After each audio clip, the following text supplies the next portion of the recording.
one of the easiest, simplest, quickest ways that any family, any homeowner can update the flooring is, of course, rugs. People have gone towards a hard surface being on their floor, whether that's tile, whether that's wood, whether that's vinyl.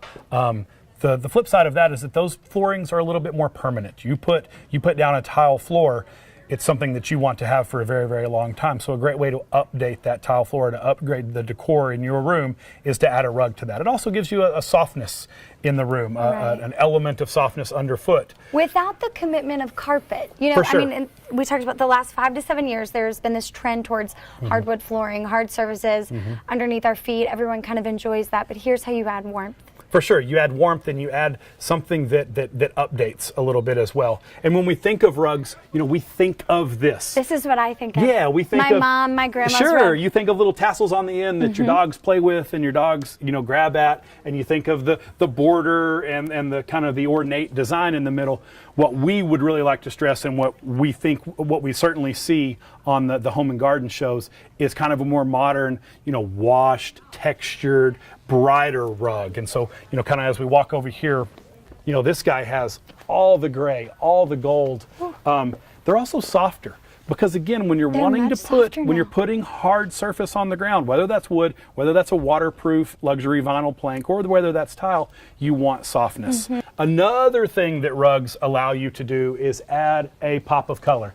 This is certainly a great example of a very, very, very colorful rug. But you know what, that's still, it doesn't have that old world look. It has more of this distressed, modern, more subtle look. But you've still got a ton of color. It's not just gray and white and tan. For sure, pops of color. So you put that, you know, we talk every time about that word grayish, that gray, beige, taupey look.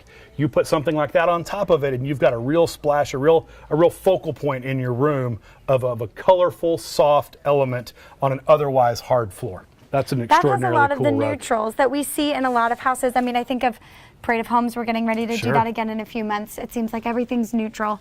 Yeah. This would be a fun way to incorporate, even, I also see blue in there. Sure, definitely some navy blue, even some black if you look really close there. Blue a little bit too. And it's not super patterned, it's washed, so it doesn't, you know, it doesn't pop as some sort of funky pattern that you can't work around. You know, this rug's three-dimensional.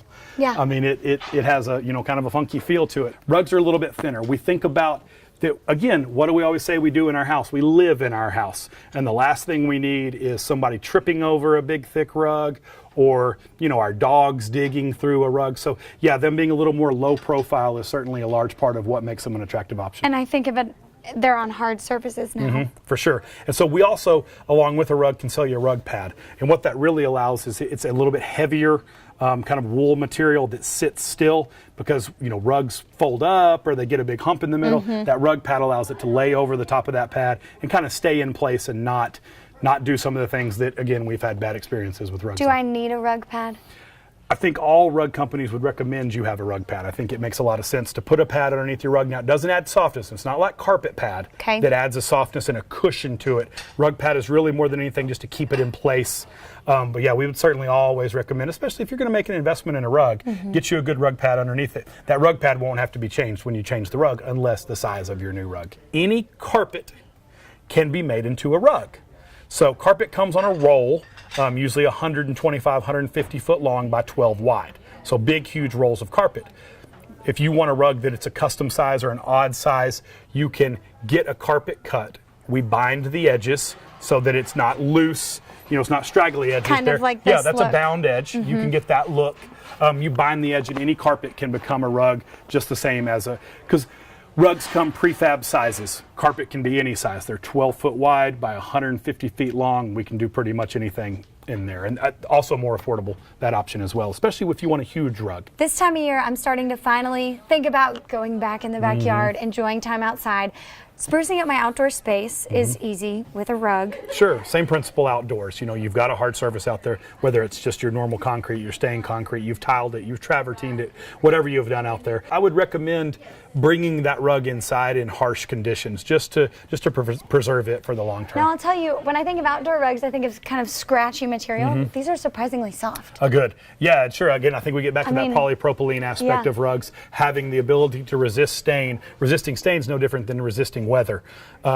just those conditions, those harsher conditions. But like I cannot overemphasize, if you've got an expensive indoor-outdoor rug in bad weather, I think it's the ideal to bring it in. In this springtime, early summertime, everybody kind of gets the remodel itch. A lot of people do. Sure. We want to update things. What's one thing to those families who might be thinking about it in the back of their head you would advise them before they start the process? No matter what your remodel is, no matter how large or how small, consult the experts first.